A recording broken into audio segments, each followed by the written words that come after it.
দিন দিন কোটিপতি হচ্ছে বাংলাদেশের মানুষ।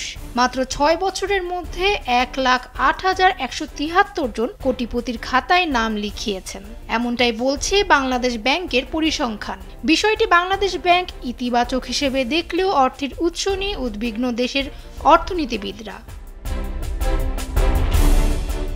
কেন্দ্রীয় ব্যাংকের তথ্য অনুযায়ী এবছরের জুন মাসের হিসাব অনুযায়ী দেশে কোটিপতির সংখ্যা ১,২৭,৩৩৬ জন। ২০২০ সালে যে সংখ্যা ছিল ৯৩,৮৯০ জন এবং ২০১৮ সালে তা ছিল মাত্র ১৯,১৬৩ জন।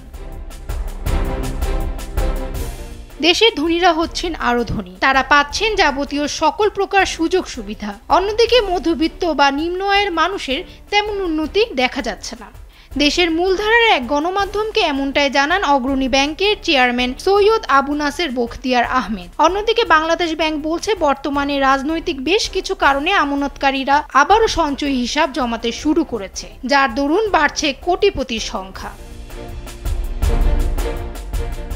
বাংলাদেশ ব্যাংকের মুখপাত্র আরিফ হোসেন দেশের মূলধারার এক গণমাধ্যমকে বলেন, ব্যবসায়ীরা ব্যবসায় ভালো মুনাফা করলে সেটা স্বাভাবিকভাবে ব্যাংকের অ্যাকাউন্টে প্রতিফলন হয়। তাই দেখা যায় আগে যারা কোটিপতির তালিকায় ছিল না তারা এখন চলে এসেছেন সেই তালিকায়। তিনি বলছেন, দ্রুত গতিতে কোটিপতি বাড়ায় হঠাৎ কারোর ভাগ্য পরিবর্তন হলো কিনা তা খতিয়ে দেখা প্রয়োজন।